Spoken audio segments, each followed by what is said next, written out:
Welcome, ladies and gentlemen, to Commodity TV, and we are live at the Invest Fair, Germany's largest finance fair in Stuttgart, and it's the first day of the Friday. Very crowded here, I can tell you, and we are happy. We have some great companies here with us, and one great company, I'm a shareholder of the company also, is Century Lithium, and Spiros Cacos, the Vice President of Investor Relations, is here to give us an update. Good morning, Spiros. Great. Oh, good morning. How are you? I'm fine. Hope you too. Oh, good to be back. Good to be back in Stuttgart. That's nice, bright, sunny day. Markets are about to open, and we're really excited. Absolutely, me too. Century Lithium, the name implies already, you changed your name some weeks ago from Cypress Development to Century Lithium. Yes. So you're not like a brand new company, but you just reflected more the lithium name, I would call it. Yeah, we just rebranded, something we've been trying to do for over a year now. The company's called, we went from Cypress Development to better reflect who we are, Century Lithium. Right, it's the commodity that we look at it. Lithium is a commodity of the next century. Right? Exactly, and it is really, because without lithium, nothing works with e-mobility, with batteries, etc. So you are in Nevada, and my feeling is when I look at your company, you are probably one of the next lithium producers in the US. Yeah, so when you look at the state of Nevada, Nevada itself is one of the world's richest lithium areas. If you count up all the lithium resources and add them up together, I believe it's third or fourth in the world. So there's a lot of lithium there. The trick is, how do you unlock that lithium and bring it into production? So sometimes in the past, people have said, it's clay deposits, no one's in production yet. Don't look at that. But that's what they said about hard rock projects 5-6 years ago. And look at Australia today. I mean, there are great hard rock projects all over the world. Now, lithium in Nevada is being unlocked as we speak. For example, a company called ISIN, they have a project called Violet Ridge. They recently got $700 million from the federal government in the grants and loans. Thacker Pass, owned by Lithium America, just north of us by Reno, they got $650 million from General Motors.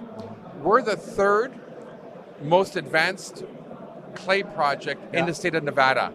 So, and they need the lithium for the batteries, for sure. And you need it for the batteries. We're adjacent to Albemarle, which is the only lithium producing project in all of North America. Yeah, fantastic. So it looks to me like that a lot of companies are waking up, that they buy now, let's call it, into the mines or the future mines, so that they want to secure the lithium, really, that they have it for the future. Correct. So you already said it, you are a clay lithium company, and I think you also do DLE, direct lithium extraction. Correct. So can you give us a bit more of an idea what is special with clay? Clay is just another form. You've got brine operations, which are Latin America, hard rock projects, which is a little bit more expensive sometimes because it's underground. You need to do roasting and blasting, not always, but predominantly. And clay projects are cheaper to bring to production than hard rock, but a little bit more expensive than brine companies. However, we don't have to evaporate our water. We're able to recycle it 100%. So that's kind of the more or less difference. The extraction process that we use is an ion exchange process, and we're working with Koch Technology Solutions. They're assisting us on the DLE. We're kind of cooperating together.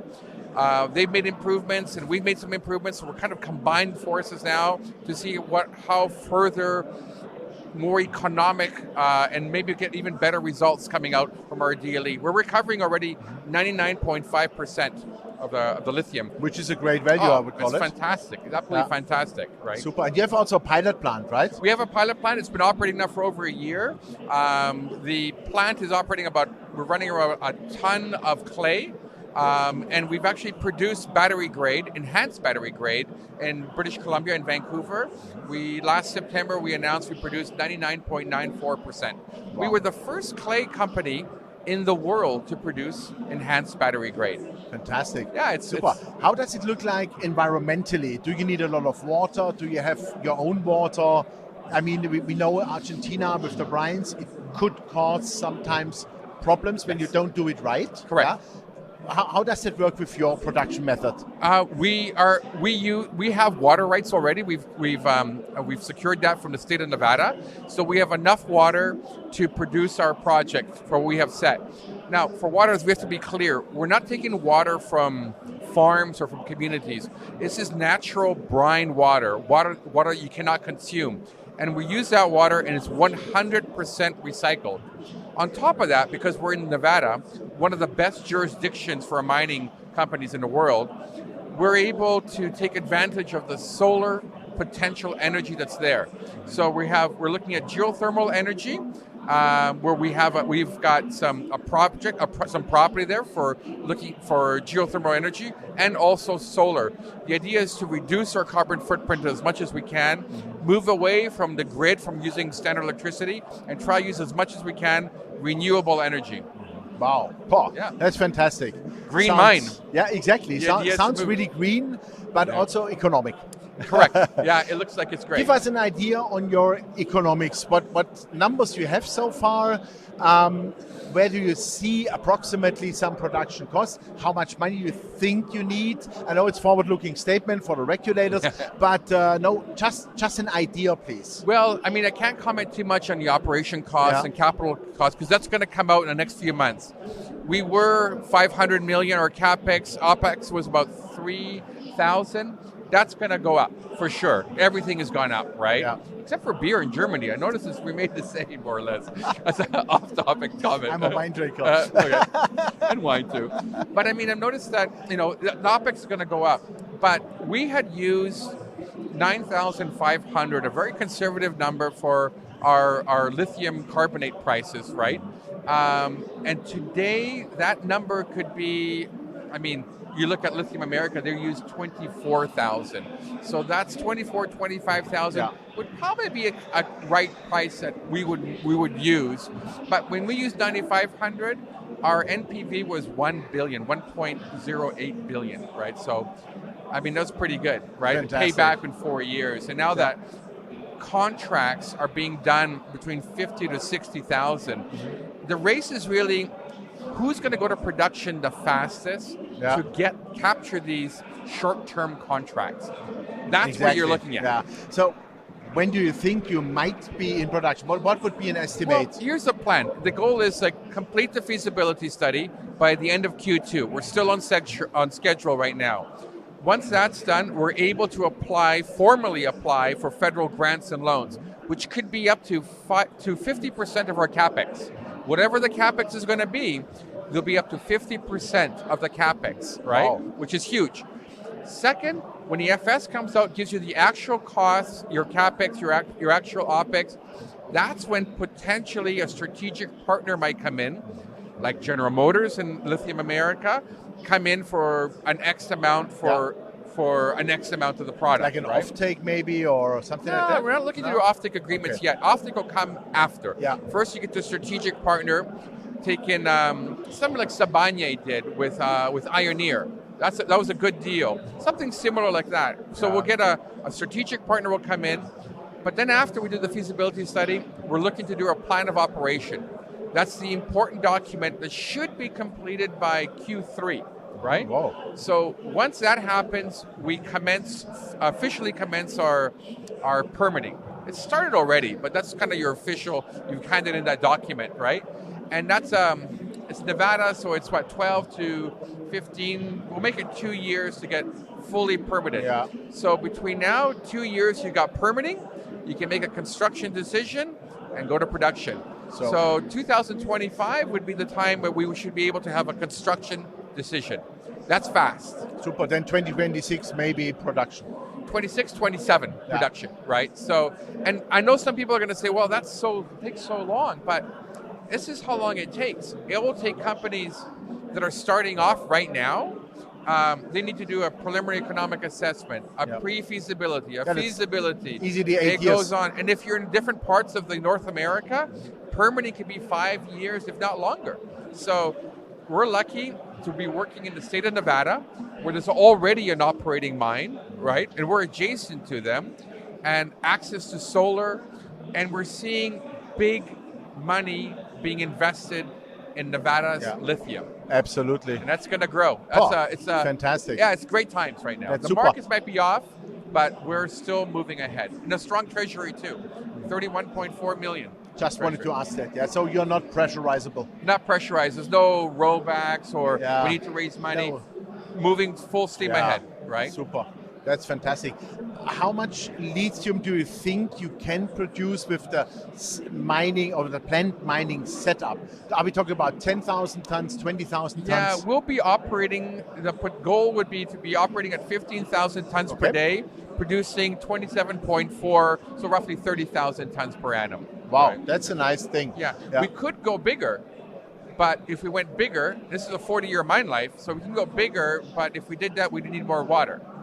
So we could apply for more water or find somebody that has water and work with them. Okay, super. Perfect. How do you see the correction which is now ongoing in the lithium price market? I mean, we have been at $85,000 a ton LCE. Today, I think it's 62, 63,000. I think it's not dramatic because it was normal. Yeah, No. but what's your view on that? My thing is, it's again, you're seeing games coming out of China. Yeah. Right? I mean, we need to have a much more accurate perspective of how, what the price of lithium is, right? Benchmarks is doing a pretty good job of analyzing this. But I mean, right now, it's like you've got one country, one government, which is kind of looking and controlling the price of lithium and saying, oh, we're going to produce more, or we think this is what's happening. Yep. So they're kind of dictating. This is why people are moving away from assets that are owned by the Chinese and looking for assets that are 100% domestic, in being American or Canadian assets, where we can supply our domestic products. And by domestic, I include the European Union and Great Britain as well. So we can supply BMW, Volvo, Volkswagen, and of course General Motors, Chrysler, Ford, Tesla, and everybody else, right? What is your expectation on the worldwide lithium market? I mean, we see, I think the market today is approximately, maybe this year, over 400,000 tons. Yeah, I think by 2030 we talk already about 1 million tons. 2035, I think we talk about 1.3, 1.5 million tons already. So there was a calculation that we need approximately 30 new mines with 25,000 tons to be fine, let's say, from here for the next maybe 10 years. Yeah. Well, the thing is that the demand is going to continue to grow. Yeah. It's growing faster and faster and faster. So we know that's not going to slow down. The demand is going to be there. It's the speed the mines come out is what's scary. Yeah. It takes a while. North Americans were asleep on the wheel. And we were, where China was buying all the lithium companies in Australia and South America, we were just doing nothing. Yeah. And suddenly, we started looking for lithium. And there's a handful of companies that took a leap start early on, 10 years ago. Lithium America, Ioneer, Standard Lithium, and Century Lithium, that went in early enough and are able to be at this advanced stage. So it's going to be a process, a lag time before these projects come into production. Some will make it, some will have permitting issues, some will have other issues, right? But all we know is there's going to be a big demand and there's going to be a need to find more and more and more lithium. The good part is there's a lot of lithium in Nevada, and it's a good jurisdiction. And you're on the right spot in the right place. At the right time. At the right time, exactly. That's right. Yeah. Super, that was a great final sentence, Spiros. Great. Thank you very much. Always good seeing you. Yeah, and you, my friend, fantastic. I would say keep it going, and please deliver all the studies you set within the next, let's say, probably 6 months. Next 6 months are going to be very exciting for us. And a lot of news. The stock price might move then more to the north. Yeah, we got a lot of news, a lot of surprises maybe too. Okay, super, perfect. Thank you very much. My pleasure. Yeah, ladies and gentlemen, that was Spiros Cacos, the Vice President, Investor Relations of Century Lithium. And yeah, you heard it. Lithium is hot. Lithium is moving.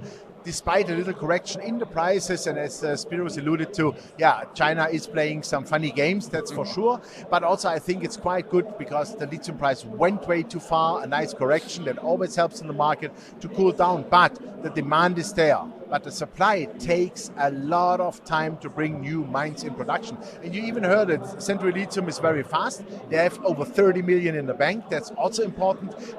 Nobody can pressurize them. And they are in Nevada, #1 jurisdiction for mining of the Fraser Institute. And I would suggest you have a very, very close look and on Century Lithium on the stock, because I think the stock is well undervalued. We have a price target for the company of at least $2.50 to $3 within the next 18 months, and I would be astonished if they would not reach it. Thanks for watching us. Bye-bye from Stuttgart, from the Invest.